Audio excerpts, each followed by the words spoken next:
Bismillahirrahmanirrahim. Assalamualaikum warahmatullahi wabarakatuh. Innal hamdalillah nahmaduhu wa nasta'inuhu wa nastaghfiruh wa na'udzu billahi min shururi anfusina wa min sayyiati a'malina. May yahdihillahu fala mudilla lahu wa may yudlilhu fala hadiyalah. Asyhadu an la ilaha illallah wahdahu la syarikalah wa asyhadu anna Muhammadan abduhu wa rasuluhu la nabiyya ba'dah. Allahumma shalli wa sallim ala hadzal nabiyil karim wa ala alihi wa ashabihi wa man tabi'ahum bi ihsanin ila yaumiddin. Wa qala Allah ta'ala fi kitabihil karim, ya ayyuhallazina amanu taqullaha haqqa tuqatih wa la tamutunna illa wa antum muslimun. Ya al-haq adkhilna mudkhala sidqin wa akhrijna mukhraja sidqin wa ja'alna min ladunka sultanan nasira. Ja'al haqq wa zahaqal batil innal batila kana zahuqa. Ya alim Allahumma alimna ma yanfa'una wanfa'na bima 'allamtana wa zidna ilma wa arana al-haqqa haqqa warzuqna ittiba'ah wa arana al-batila batila warzuqna ijtinabah. Rabbi israh li sadri wa yassir li amri wa hlul 'uqdatam min lisani yafqahu qawli. Rabbana innana amanna faghfir lana dzunubana wa qina 'adzabannar. Amma ba'd. Alhamdulillah, segala puji dan syukur adalah milik Allah, Tuhan semesta alam yang telah menciptakan kita dari tidak ada menjadi ada. Dan karena rahmat dari Allah subhanahu wa ta'ala, kembali kita berjumpa di udara di gelombang 1044 AM iDream Radio Successful Muslim Family dalam program Tarbiyatul Aulad, di mana kita akan coba menelaah, menelusuri, mempelajari bagaimana caranya upaya kita mendidik anak-anak kita agar menjadi anak-anak yang saleh, yang akan menjadi investasi bagi kita orang tuanya di dunia dan juga di akhirat. Tidak lupa kita baca salawat dan salam. Allahumma salli ala Sayyidina Muhammad wa ala ali Sayyidina Muhammad. Assalamualaikum ayuhan Nabi wa rahmatullahi wabarakatuh. Semoga Allah terima bacaan salawat dan salam kita dan dilimpah curahkan kepada para nabi dan para rasul, wabil khusus ya Rasulullah Muhammad sallallahu alaihi wasallam. Semoga kita termasuk orang yang akan berbahagia di yaumul mahsyar nanti, bisa berjumpa dengan Allah, dijauhkan dari api neraka, dimasukkan ke dalam golongan hambanya, lalu kemudian dimasukkan ke dalam jannahnya dan dipertemukan dengan Rasulullah sallallahu alaihi wasallam di tepi sebuah telaga yang sangat indah, di bawah sebuah pohon yang sangat rindang, insyaallah. Amin ya rabbal alamin. Sahabat hadirin yang dirahmati Allah dimanapun Anda berada, melanjutkan kajian kita dalam Tarbiyatul Aulad fil Islam, atau mendidik anak-anak menurut ajaran Islam. Kita masih fokus terkait bagaimana menanamkan keimanan kepada anak-anak kita. Dan pada kali ini kita akan membahas tema tentang menanamkan ruh kekhusyuan dalam ibadah, menanamkan ruh kekhusyuan beribadah dalam jiwa anak-anak kita. Ini temanya ya. Karena memang tuntutan khusyuk di dalam ibadah, di dalam ibadah itu adalah perintah syariat, perintah agama. Karena yang yang menjadi musuh, yang menjadi musuh kita di dalam beribadah kepada Allah Subhanahu wa taala itu jelas, yaitu syaitan, iblis dan sekutunya. Iblis dan sekutunya inilah yang kemudian berupaya agar kita manusia ini tidak masuk ke dalam surga, tetapi kemudian mereka, iblis dan sekutunya ini berupaya menyeret kita ini manusia untuk kemudian masuk bersama-sama ke dalam nerakanya Allah Subhanahu wa taala. Karena memang iblis dulu sudah ditetapkan, sudah diponis oleh Allah Subhanahu wa taala sebagai makhluk yang ingkar, kafir kepada perintah Allah, padahal dia tahu yang memerintahkan itu zat yang menguasai alam semesta, yang menciptakan dirinya, tapi dia berani menentang perintah Allah Subhanahu wa taala untuk sujud kepada Adam. Ya. Jadi gimana enggak disebut kafir gitu ya? Gimana enggak menggambarkan puncak kekafiran ya? Kalau kita manusia ya kafir kepada Allah, mungkin masih ada yang beralasan ya saya enggak ngelihat Allah gitu. Tapi iblis ya berani ya, melanggar perintah Allah Subhanahu wa taala di tengah pengetahuannya, kejelasannya, penglihatannya kepada Allah Subhanahu wa taala. Dan itulah yang kemudian menjadi musuh kita di dalam beribadah kepada Allah. Artinya ya, iblis dan sekutunya akan berusaha bagaimana kita manusia ini ya, kalaupun dia beribadah misalnya ibadahnya nggak bisa dicegah nih gitu. Dia udah, iblis itu kan stepnya begitu ya. Kan ada yang disebut dengan dalam surah Yasin itu Allah menyebutkan wala tattabi'u, dalam surah Al-Baqarah juga ya. Wala tattabi'u khutuwati syaitan innahu lakum aduwwum mubin ya. Janganlah kalian ikuti langkah-langkah. Jadi iblis itu untuk menjerumuskan manusia ke dalam nerakanya Allah itu ada stepnya. Ada langkah-langkahnya, ada alurnya, ada prosedurnya. Dari yang paling enteng, ringan sampai nanti yang paling berat. Jadi ya, dia berusaha awalnya mencegah kita untuk beribadah kepada Allah. Ya, rayuan, bisikan ya, untuk kemudian kita tidak beribadah kepada Allah. Lalu kemudian kita berhasil melawan. Kita tetap mau beribadah kepada Allah. Ya sudah, dibiarkan kita beribadah, tetapi kemudian dia masuk ke langkah berikutnya bagaimana agar kualitas ibadah kita tidak bagus. Kan bicara kualitas itu kan ada grade-nya ya. Semuanya juga itu ya. Kita di dunia juga kalau barang ada grade-grade-nya itu kan. Yang ditentukan berdasarkan kualitas. Makin bagus kualitasnya maka makin tinggi grade-nya. Nah, kalau pada kita manusia semakin bagus kualitas ibadahnya maka semakin tinggi derajat ya, makin bagus grade-nya di mata Allah Subhanahu wa taala. Dan itu yang kemudian berupaya semaksimal mungkin dicegah oleh iblis laknatullah alaihim ya. Makanya pesan Allah begitu, wala tattabi'u khutuwati syaitan. Jangan ikuti langkah-langkah setan. Ya udah, ketika orang misalnya sudah mau beribadah ya dilepaskan, tetapi kemudian dia datang masuk ke langkah berikutnya, dibuatlah kita bagaimana kemudian ya, tidak khusyuk ya, dalam ibadah sehingga kualitas ibadahnya menjadi rendah. Ya, ada istilah sekedar menggugurkan kewajiban. Nah, gitu. Makanya ada orang di zaman Rasulullah SAW ya, ketika selesai sholat ditegur. Ya, sholat lagi, ya, kata Rasulullah SAW. Fa innaka lam tusalli, karena kamu tuh belum sholat padahal dia udah sholat. Maka kemudian laki-laki ini ya, yang ditegur Nabi dia sholat lagi. Selesai salam kata Rasulullah sholat lagi. Sholat lagi akhirnya sampai 3 kali. Ya Rasulullah, setelah yang kali ketiga ya saya udah nggak tahu lagi gimana gitu kan. Sholat yang Anda maksud itu.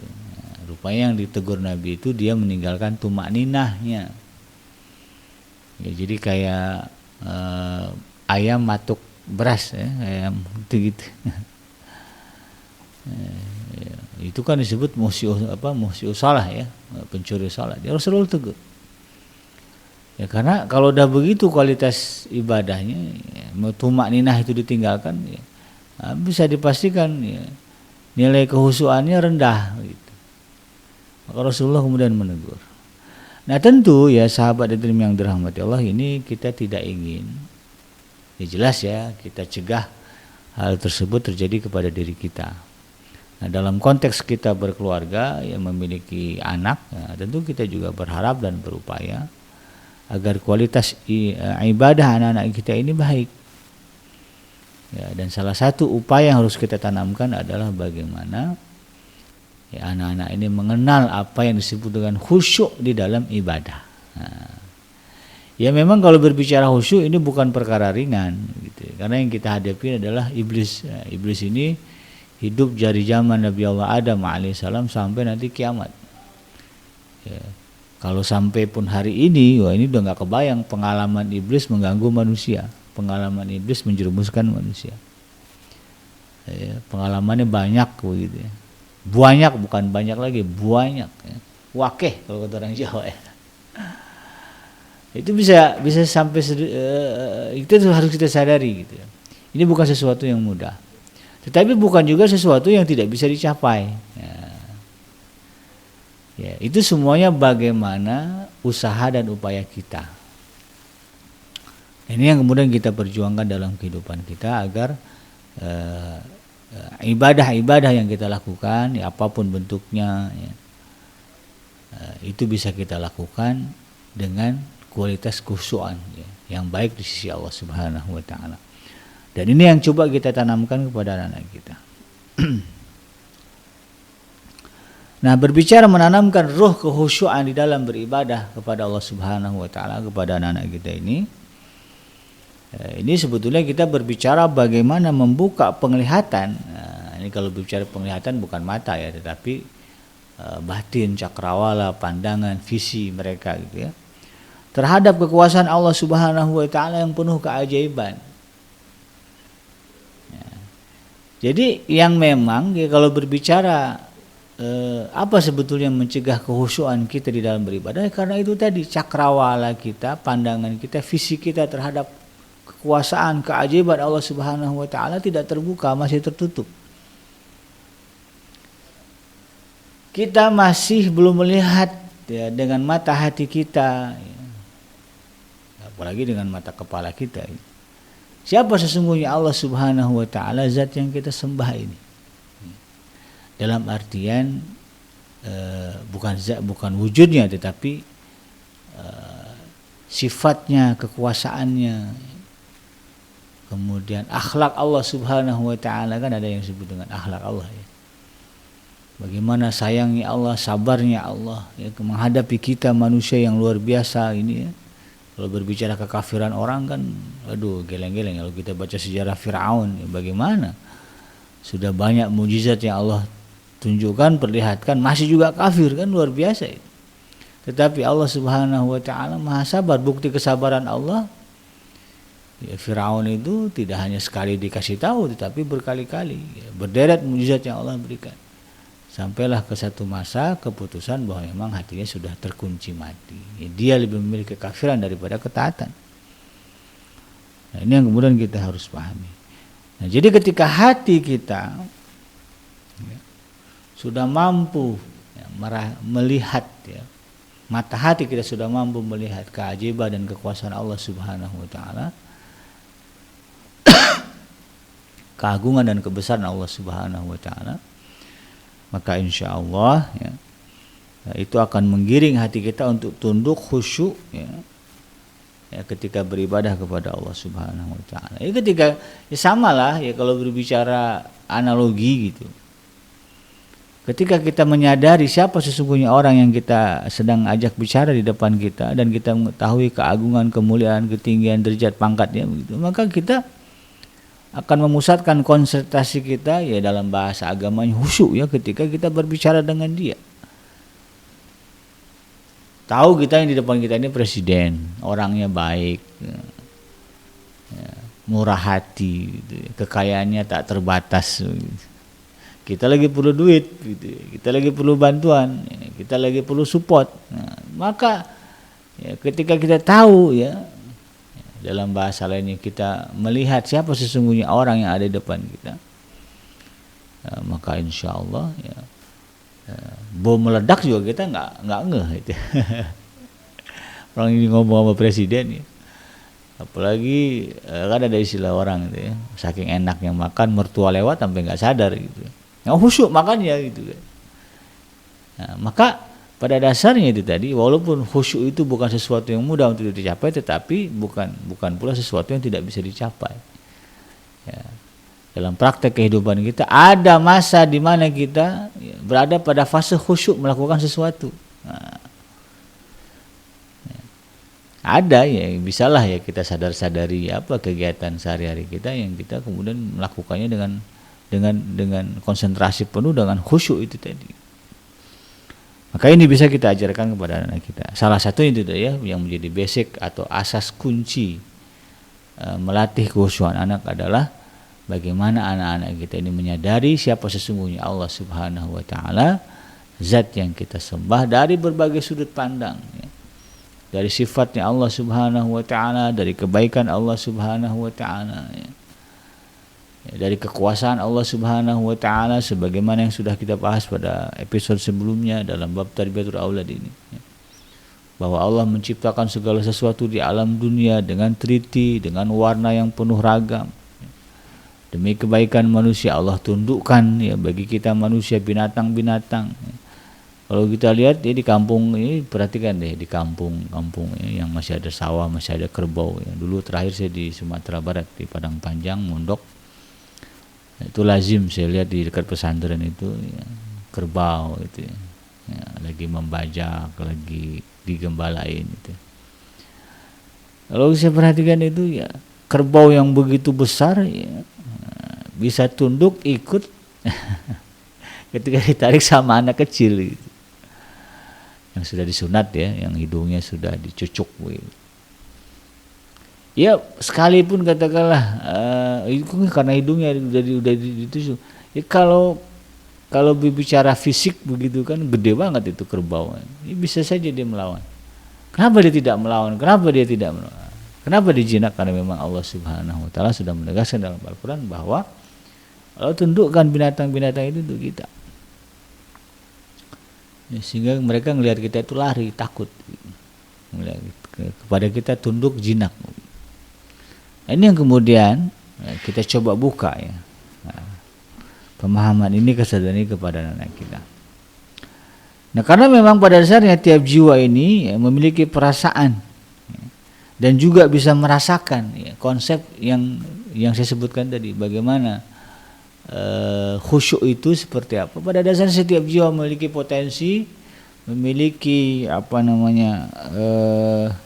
kekuatan untuk merasakan khusyuk di dalam melakukan ibadah kepada Allah Subhanahu wa taala, sebagaimana ia pernah khusyuk di dalam melakukan kegiatan lain selain ibadah. Makan ya, apalagi kalau lagi lapar gitu, makan khusyuk. Nah, itu kita bisa lihat itu. Kerja ya, ada orang yang sampai lupa makan, lupa minum, ya, lupa bercengkrama dengan keluarga gara-gara kerjaan. Itu khusyuk bekerja. Maka sesungguhnya itu bisa kita alihkan ketika kita beribadah kepada Allah Subhanahu wa taala.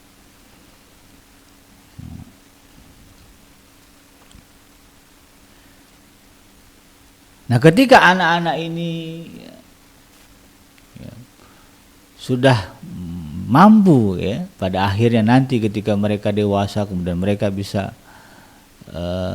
merasakan kekhusyuan di dalam beribadah, maka tentu ya, itu akan mengiring mereka kepada puncak ya, ketenangan jiwa ya, puncak kenikmatan iman kepada Allah Subhanahu wa taala, dan puncak manisnya ibadah kepada Allah Subhanahu wa taala. Kan kita maunya kita itu merasakan manisnya ibadah ya. Kita bisa merasakan manisnya iman. Nah, karena kalau sudah terasa bagi kita ibadah itu manis, maka bukan level kita lagi untuk kemudian malas beribadah. Ya, kayak kita makan gitu kan, ketika kita suka dengan yang manis-manis ya, maka apapun yang disodorkan kalau itu manis, kita tahu itu enak, manis, ya kita nggak akan menolak untuk memakannya. Ya, ketika ada sebuah kegiatan yang menyenangkan ya, dan kita tahu itu menyenangkan hati kita, maka kemudian kita tidak akan menolak untuk melakukannya ketika itu datang kepada kita. Nah, ibadah juga begitu, ketika kita sudah bisa merasakan manisnya ibadah, ketika anak-anak kita sudah bisa merasakan manisnya ibadah, maka tidak akan susah lagi orang tua menyuruh anak-anak ini ibadah. Ya kan, kita maunya nak sholat langsung, bahkan tidak usah disebutkan, dengar azan aja dia sholat.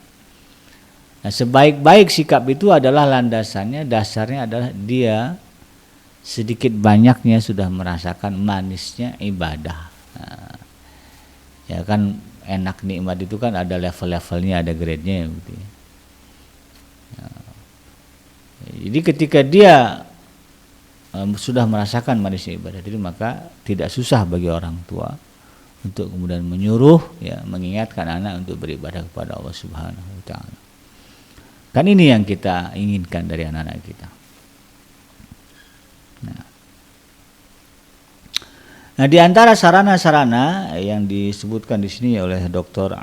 Abdullah Nasir Alwan di dalam kitabnya Tarbiyatul Aulad fil Islam, di antara sarana-sarana penguat kekhusyuan dan kemantapan sifat takwa di dalam jiwa seorang anak adalah dengan melatihnya untuk bisa melaksanakan sholat dengan khusyuk di usia tamyiz, ya, usia 7 hingga 10 tahun. Kan mereka balik katakanlah ya di usia belasan gitu ya. Kalau yang perempuan mungkin usia ada yang 10 tahun, 9 tahun sudah balik gitu. Nah, sebelum itu datang kepada mereka, nah ini kita latih ya, di rentang usia 7 hingga 10 tahun. Kita biasakan kepada mereka, kemudian kita selipkan, ya, kenapa kita harus sholat ini, Abi? Siapa itu Allah? Ya. Kenapa kita harus beribadah kepada Allah Subhanahu wa taala? Itu yang kemudian kita latih, ya, kepada anak kita. Dan sholat dalam fase ini, ya, bukan bukan sebuah kewajiban bagi anak-anak, tetapi kemudian ini menjadi sarana bagi kita untuk melatih kekhusyuan mereka. Nah, ini yang kita akan coba lihat. Dan lebih jauh lagi, kita juga akan berupaya, ya, bagaimana kemudian mencoba melatih anak-anak ini selain tadi khusyuk, ya, dalam sholatnya. Ya, kita juga berupaya kemudian anak-anak ini, ya, syahdu, ya, merasakan syahdu ketika diperdengarkan, mendengarkan atau membaca Al-Quran. Nah, gitu kan? Karena memang, ya, kesyahduan, ya, ketika mendengarkan apa yang Allah Subhanahu wa taala firmankan dalam Al-Quran, khusyuan di dalam sholat, ini kan bagian dari sifat-sifat seorang mukmin, ya, sifat orang-orang yang saleh, ya. Sebagaimana disebutkan di dalam surah Al-Mu'minun, kan qad aflahal mu'minun, ya. Salah satu itunya itu tadi, ya, orang yang ketika sholat dia khusyuk, ya. Jadi kekhusyuan, kesyahduan mendengarkan lantunan ayat suci Al-Quran, ya, ketika melaksanakan sholat, kan digabung, ya. Sholat itu kan ada salah satu sunnahnya itu membaca surah, ya, Al-Fatihah wajib gitu kan. Nah, itu ketika sholat kemudian dia baca itu, dia paham apa yang dia baca, maka kemudian kesyahduan itu akan membimbing dia kepada kekhusyuan di dalam sholat. Nah, ini yang kemudian kita coba upayakan. Nah, Allah Subhanahu wa taala memberikan pujian di dalam Al-Quranul Karim kepada orang-orang yang khusyuk, ya, dan bertakwa, ya, dan patuh kepada Allah Subhanahu wa taala. Jadi ini sebagai motivasi juga kepada anak-anak kita. Kenapa sih, Abi, ya Umi, kita itu ibadah harus khusyuk? Nah, kenapa kita itu harus mampu merasakan kesyahduan ketika berinteraksi dengan Al-Quran, ya, mungkin ketika membacanya, ketika menelaahinya, mempelajarinya. Kenapa harus kita munculkan itu? Nah, sebagai motivasi adalah, ya, karena memang Allah Subhanahu wa taala mencintai, menyukai, ya, hamba-hambanya yang memiliki sifat tersebut, khusyuk di dalam salat dan syahdu ketika mendengarkan lantunan ayat-ayat Al-Quran, sebagaimana yang Allah sebutkan di dalam beberapa ayat, ya, di beberapa surat, ya. Yang pertama dinukilkan di sini oleh Syekh Dr. Abdullah Nasir Alwan, sebagaimana firman Allah Subhanahu wa taala di dalam surah Al-Mu'minun ayat yang ke-1 hingga ayat yang kedua, qad aflahal mu'minun, ya, alladzina hum fi salatihim khashi'un, ya. Sesungguhnya beruntunglah, sukseslah, jayalah, apalagi sebut, ya. Sukses, jaya, untung, hoki, apalah, kebaikan-kebaikan. Beruntunglah, ya, sukseslah orang-orang, kata Allah Subhanahu, orang-orang yang beriman, Orang beriman seperti apa yang dimasukkan ke dalam kategori yang sukses beruntung ini? Allazina hum fi sholatihim khashi'un. Yaitu mereka yang ketika sholat ya mereka merasakan kekhusyuan. Nah, itu. Jadi khusyuk dalam sholat itu adalah perintah yang mendatangkan kemuliaan kepada kita. Bukankah kita ingin jadi orang mulia? Kenapa orang yang mau gitu mengeluarkan uang banyak ya dalam pilkada, dalam pilpres, ya, bahkan berani bohong sana sini, ikan ingin mendapatkan kemuliaan, menduduki jabatan tertinggi ya, gitu ya. Ya, kalau di daerah ya di kota yang jadi wali kota, skala provinsi pengen jadi gubernur begitu kan. Ya, karena jabatan itu prestis bagi sebagian orang. Maka ketika kita ingin mendapatkan kemuliaan di sisi Allah Subhanahu wa taala, zat yang menciptakan alam semesta ini, memiliki surga dan segala kenikmatan yang ada di dalamnya, maka tentu harusnya kita termotivasi untuk memenuhi menjalankan perintah ini. Ya, qad aflahal mu'minuna alladzina allazina hum fi salatihim khashi'un. Beruntunglah ya orang-orang yang beriman yang khusyuk di dalam salatnya. Dalam ayat lain di dalam surah Az-Zumar ayat yang ke-23, ini surah yang ke-39 ya, ayat yang ke-23, Allah Subhanahu wa taala juga menyebutkan Allahu nazzala ahsanal hadithi kitaban mutasyabiha masannya taksya'iru minhu juludul ladzina yahsyawna rabbahum thumma talinu juluduhum wa qulubuhum ila dzikrillah dzalika hudallahi yahdi bihi may yasha'u ila akhir ayat. Allah lah yang telah menurunkan ahsanal hadis. Apa itu ahsanal hadis? Al-Qur'an maksudnya. Sebaik-baik ucapan perkataan itu Al-Qur'an. Ya. Kitabam mutasyabiha masaniya ya. Al-Qur'an yang serupa mutu ayat-ayatnya lagi berulang-ulang. Jadi Al-Quran ini kata Allah Subhanahu wa taala bukanlah sebuah kitab biasa, bukan sebatas kitab suci biasa, tetapi Allah Subhanahu wa taala sebutkan Al-Quran itu adalah ahsanal hadis. Dikumpulkanlah ya, perkataan-perkataan, ucapan-ucapan, quote-quote apalah sebutnya, puisi-puisi yang terbaik di dunia ini. Ya. Berkumpul semua manusia begitu menyebutkan ini kuat terbaik, kalimat terbaik, puisi terbaik, maka itu kalah dengan apa yang Allah turunkan di dalam Al-Quran. Ya, makanya salah satu mukjizat Al-Quran itu dari segi tata bahasanya. Ya. Dan ini diakui oleh para penyair bangsa Arab dulu. Ini kan Al-Quran turun dalam bahasa Arab. Tidak ada syair, ya, ucapan ya, yang indahnya melebihi keindahan Al-Quran. Gitu. Maka kata Allah Subhanahu wa taala ya ditegaskan di dalam ayat ini ya, karena Al-Qur'an itu adalah ahsanal hadis, perkataan yang paling baik dan mutunya serupa. Ya, semua ayat di dalam Al-Qur'an itu serupa mutunya. Walaupun pendek ya, misalnya alif lam mim atau yang 2 huruf Yasin itu kan pendek. Tetapi mutunya serupa. Sama-sama mendatangkan rahmat Allah Subhanahu wa taala kalau dibaca, sama-sama mendatangkan pemahaman, ya, ilmu yang mendalam ketika dipahami. Sama-sama diberi ganjaran ya 10 begitu ya. 10 sekian kali lipat ketika dibaca, dihafalkan. Mutunya sama. Kemudian kata Allah Subhanahu wa taala ya, taksairu minhu juludul ladzina yahsyawna rabbahum ya. Dan saking ya, agung yang mulianya Al-Quran ini ya, gemetar karenanya kulit orang-orang yang takut kepada Tuhannya ya.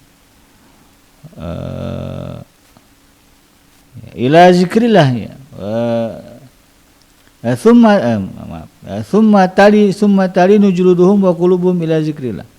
Ya, gemetar karenanya kulit orang-orang yang takut kepada Allah, kemudian menjadi tenang kulit dan hati mereka di waktu mengingat Allah. Dan itulah petunjuk Allah, dengan kitab itu dia menunjuki siapa yang dikehendakinya.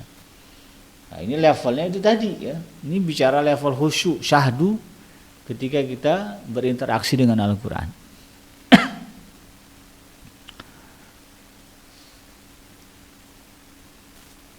Jadi ini juga bagian dari perintah Allah Subhanahu wa taala, jangan sampai kemudian ayat Al-Qur'an yang kita baca itu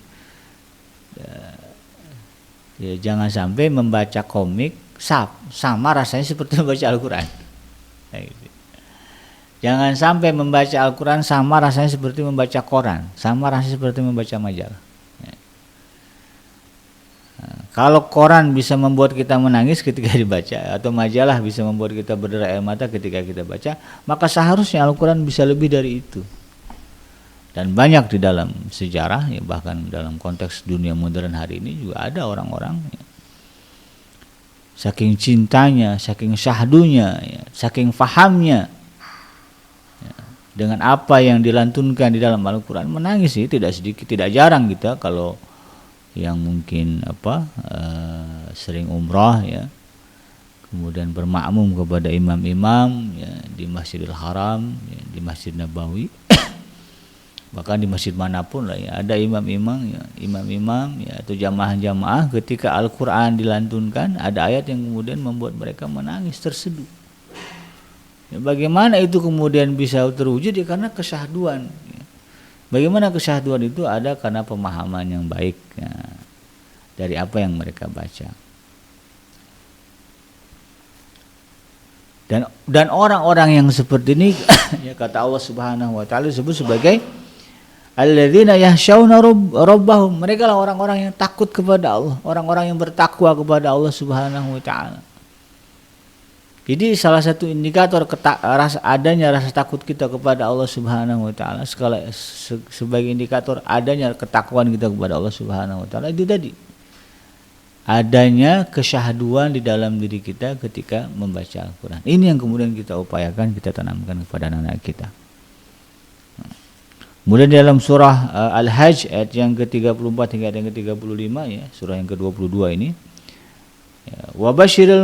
Wabashiril muhbitin, kata Allah Subhanahu wa taala, dan berilah gambar gembira kepada orang-orang yang tunduk patuh kepada Allah, alladzina idza dzukirallahu wajilat qulubuhum, yaitu mereka yang apabila disebut Allah gemetarlah hati mereka.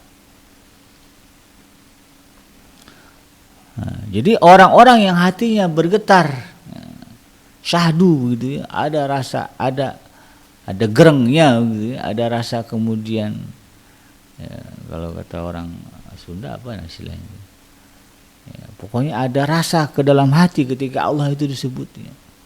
Ada reaksi di dalam jiwa kita ketika Allah itu kita dengar ya. Ya, kita sebut ya. Maka kata Allah Subhanahu wa taala, orang ini adalah orang yang akan mendapatkan kabar gembira. Wabashiril muhbitin ya. Wabashiril mukhbitin, berilah kabar gembira kepada orang-orang yang tunduk dan patuh kepada Allah Subhanahu wa taala. Ini menjadi sebuah gambaran bagi kita bahwa kekhusyuan, kesyahduan kita ya, dalam berinteraksi dengan Allah Subhanahu wa taala, beribadah kepada Allah Subhanahu wa taala akan mendatangkan kebahagiaan dan kegembiraan. Bisa enggak kita merasakan itu begini? Bisa. Ya. Apa iya bisa kita begitu dengar kalimat Allah, nama Allah disebut kita bergetar gitu kan. Kita apa namanya? Ya, kalau bahasa Sundanya nyeredet ya. Nyeredet hati itu. Hati itu apa ya? Bahasa Indonesia saya lupa. Ada rasa dalam hati. Bisa sebagai contoh lah gitu. Mungkin bagi kita para orang tua yang sudah pernah mengalami ya masa-masa indah sebelum menikah gitu. Kalau bahasa syar'inya ta'aruf ya, masa-masa berkenalan ya. Kalau bahasa apa namanya anak sekarang berkasih sayang ya. Ya ketika kita cinta ya, ini coba kenang lagi lah ya memori kita dulu ketika mencintai ya, masa-masa bercinta awal dengan pasangan kita ya. Ya, apalagi cintanya begitu besar ya kepada pasangan ini, kepada calon istri gitu. Ketika ada orang nyebut namanya, oh kita langsung nengok gitu. Ya, kita langsung nengok. Saya dulu pernah ya cerita di zaman kuliah dulu. Itu ada orang, ya ada teman saya, salah seorang teman saya. Jadi lagi mabuk, ya lagi baru-baru kenal, lagi baru-baru kenal dengan seorang perempuan. Ini ngobrol, kemudian tersebut nama satu kota, satu daerah. Ya. Itu kemudian perhatiannya agak beda gitu ya. Lalu kemudian dia tertarik membahas tentang nama kota itu. Padahal itu bagi saya nggak penting. Usut punya usut, ternyata kota itu mengingatkan dia kepada wanita yang dicintai memang tinggal di situ. Nah, bisa dibayangkan. Padahal ternyata sering ngobrolin apa begitu ya. Tiba-tiba perhatian teralih. Ya, ujung-ujungnya saya kenapa emang? Iya, orang yang saya sukai gitu, calon istri saya tinggal di situ. Nah, ini kan menjadi gambaran bagi kita sebetulnya perasaan yang sama bisa kita hadirkan dan kita hadapkan kepada Allah Subhanahu wa taala.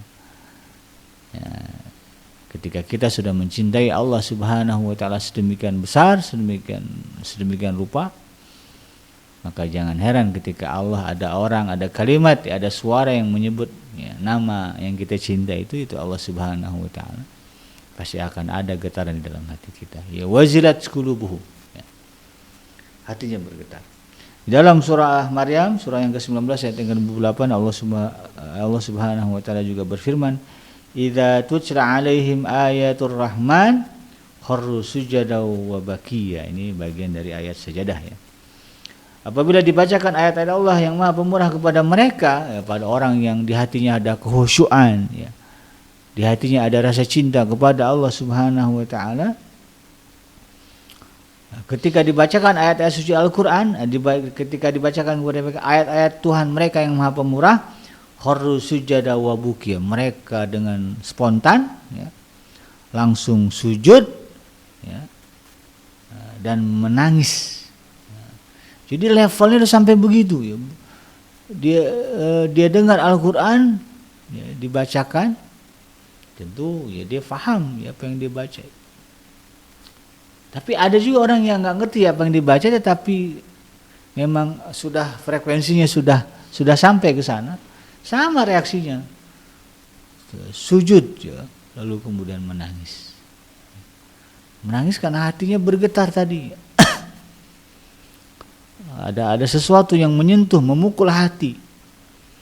Kalau saya suka sekali di YouTube itu menyaksikan pengalaman orang-orang yang menjadi mu'alaf ya, terutama mereka yang datang dari Eropa, Amerika, bule lah gitu ya. Dari tanah air juga banyak gitu.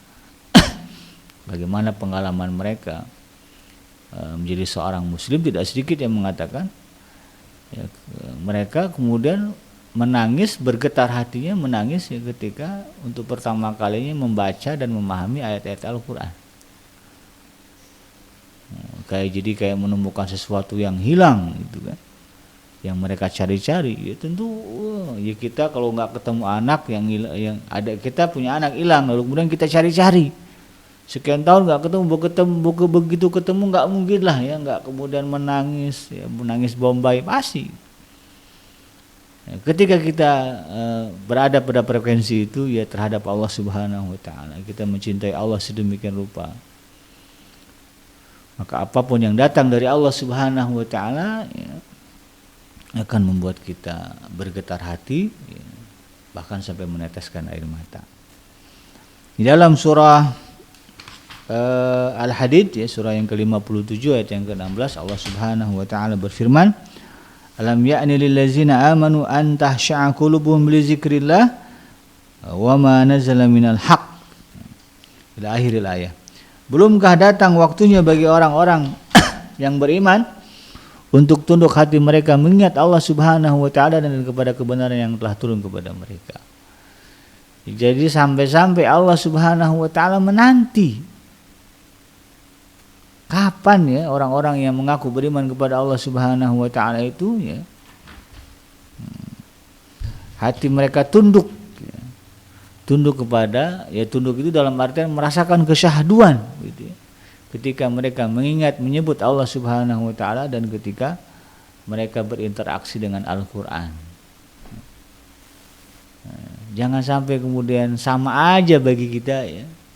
Ketika Allah Subhanahu wa taala disebut namanya. Ketika Al-Qur'an kita dengarkan ya, lantunannya. Sama aja seperti kita mendengarkan suara-suara lain. Ketika mendengarkan nama-nama lain disebut ya. Ketika mendengarkan sosok-sosok lain ya, hadir dalam kehidupan kita, biasa aja. Nah, itu jangan sampai terjadi. Ya, karena itulah yang kemudian menjadi pembeda antara orang-orang yang di dalam hatinya ada keimanan kepada Allah Subhanahu wa taala. Nah, sahabat hadirin yang dirahmati Allah, sifat khusyuk, patuh dan sedih ini ya, merupakan sunnah Rasulullah sallallahu alaihi wasallam. Jadi kalau kita mengklaim ya saya cinta Rasulullah sallallahu alaihi wasallam, maka salah satu sunnahnya adalah ya, adanya rasa khusyuk, patuh dan sedih ya. Sebagaimana disebutkan di dalam ayat-ayat tadi ya, ketika berinteraksi atau melaksanakan ibadah dan ketika berinteraksi atau mendengarkan ayat Al-Quran dibacakan. Itu bagian dari sunnah ya, Rasulullah sallallahu alaihi wasallam. Dan itulah juga yang dicontohkan oleh para sahabat Rasulullah yang mulia ya, bahkan turun juga kepada generasi selanjutnya para salafus saleh. Dan hingga hari ini ya, orang-orang yang memiliki kecintaan dan mengenal Allah Subhanahu wa taala. Dalam sebuah hadis yang diriwayatkan oleh Imam Al-Bukhari dan juga Imam Muslim ya, dikatakan bahwa Abdullah bin Mas'ud radhiyallahu anhu berkata ya, bahwa Rasulullah sallallahu alaihi wasallam pernah bersabda ya, bacakanlah Al-Qur'an kepadaku, kata Rasulullah sallallahu alaihi wasallam. Lalu aku, ya Abdullah bin Mas'ud ini menjawab, wahai Rasulullah, apakah aku akan membacakan kepadamu padahal Al-Quran itu diturunkan kepadamu? Lalu kemudian Rasulullah menjawab, aku senang jika Al-Quran itu dibacakan oleh selain aku. Lalu aku pun membacakan kepada beliau surah An-Nisa, ya, dan ketika sampai kepada ayat 41 yang berbunyi, فَكَيْفَ إِذَا جِئْنَا مِنْ كُلِّ أُمَّةٍ bisyahidi wajibna bika ala haula'i syahida. Dan bagaimanakah halnya orang kafir nanti apabila kami mendatangkan seorang saksi, yakni Rasul, dari tiap-tiap umat, dan kami mendatangkan bagi kamu Muhammad sebagai saksi atas mereka sebagai umatmu. Maka beliau kemudian berkata kepada Abdullah bin Mas'ud, cukup ya. Cukuplah sekarang ya. Kemudian aku menoleh kepada beliau, kata Abdullah bin Mas'ud, ternyata air mata Rasulullah sallallahu alaihi wasallam telah bercucuran. Jadi Abdullah bin Mas'ud ya baca khusyuk gitu ya. Lalu kemudian baru ngeh ya, ketika Rasul mengatakan cukup, dan beliau lihat air mata Rasulullah sallallahu alaihi wasallam berurayan ya. Dalam riwayat lain Abu Saleh berkata, telah datang segolongan manusia dari Yaman kepada Abu Bakar As-Siddiq ya radhiyallahu anhu. Mereka membacakan Al-Quran kemudian menangis. Lalu Abu Bakar berkata, demikianlah yang kami lakukan sehingga hati kami menjadi beku. Ya, Sayyidah Aisyah mengatakan Sayyidina Abu Bakar As-Siddiq ini hatinya kalau udah mendengarkan lantunan Al-Quran itu rapuh. Ya, pernah beliau Sayyidah Aisyah itu yang mengingatkan Rasulullah agar tidak kemudian mengizinkan Sayyidina Abu Bakar menggantikan beliau menjadi imam pada saat-saat menjelang Rasulullah wafat ya, ketika beliau sakit. Kenapa? Ya, beliau itu rapuh gitu ya, hatinya gitu ya.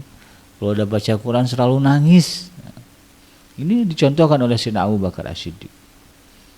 Nah, cerita tentang tangis dan khusyuknya para salaf ya, orang-orang yang datang setelah para sahabat Rasulullah SAW ya, dalam salat juga ketika sholat ya, atau ketika juga mendengarkan Al-Quranul Karim dibacakan itu banyak sekali, tak terhitung ya, begitu juga dengan kisah-kisah mereka tentang akhlak dan pendidikannya. Barangkali pendidik di dalam upayanya membiasakan dan memberikan pengajaran pada anak untuk bisa khusyuk dan menangis dalam sholat pada awalnya memang mungkin mendapatkan kesulitan ya. Katakanlah kita berupaya, oh demikian rupanya ya sifat orang-orang yang beriman kepada Allah Subhanahu wa taala. Dicontohkan oleh Rasulullah SAW bagaimana khusyuk, bagaimana syahdunya begitu ya. Khusyuk dalam salat, syahdu di dalam membaca Al-Quran. Memang mungkin pada awalnya susah, ya kita aja yang udah tua-tua ya bukannya gampang begitu kan, apalagi kemudian kita berusaha menanamkan kepada anak-anak kita. Tapi ketika itu kita lakukan berulang-ulang dengan penuh kesabaran, dengan penuh ketelatenan, plus keteladanan dalam diri kita. Ketika anak kita melihat ya Allah, abi, umi serius baca Quran sampai kayaknya matanya berkaca, anak itu tuh akan penasaran. Ini dahsyatnya keteladanan itu begitu. Dia ikut berjamaah, dia sholat berjamaah, kebetulan abinya jadi imam. Lalu kemudian dengar ada satu masa abinya suaranya bergetar ketika membacakan sebuah ayat. Kok bisa begitu? Maka ini kemudian akan mendorong anak kita untuk juga memahami, merasakan hal yang sama. Abi itu kalau udah sholat lama itu. Kadang-kadang selesai sholat, assalamualaikum gitu, lihat matanya berkaca-kaca. Ketika itu disaksikan oleh anak, maka insya Allah akan semakin mudah bagi kita untuk menggiring, membimbing anak-anak kita untuk merasakan atau melatih kehusyuan dan kesyahduan mereka di dalam beribadah kepada Allah Subhanahu wa taala. Nah, membiasakan anak dengan selalu menangis dan bersedih diterapkan oleh para waliullah juga, ya. Dan itu merupakan petunjuk dari Nabi SAW dalam sabdanya dalam sebuah hadis yang diriwayatkan oleh Imam At-Tabrani, "Iqra'ul Qur'an wabku," kata Rasulullah SAW, bacalah Al-Quran dan menangislah. Ya. Fa illam tabku fatabaku, kata Rasulullah SAW. Maka seandainya tidak bisa menangis, maka bersikaplah seperti orang menangis.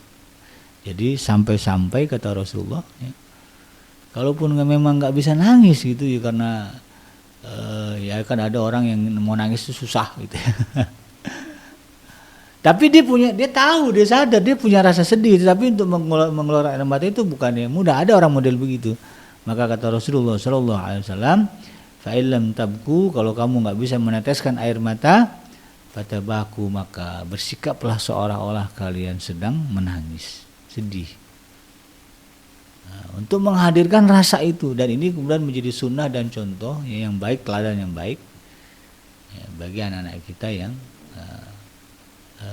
ingin kita ajarkan. Nah, disinilah pentingnya kebersamaan antara kita para orang tua dengan anak-anak kita, memperbanyak momen bersama, terutama ketika sholat ya berjamaah ya, kemudian juga ketika kita membaca Al-Quran ya, penting ya kita bersama ya, bisa gantian hari ini dengan abinya, besok dengan uminya ya.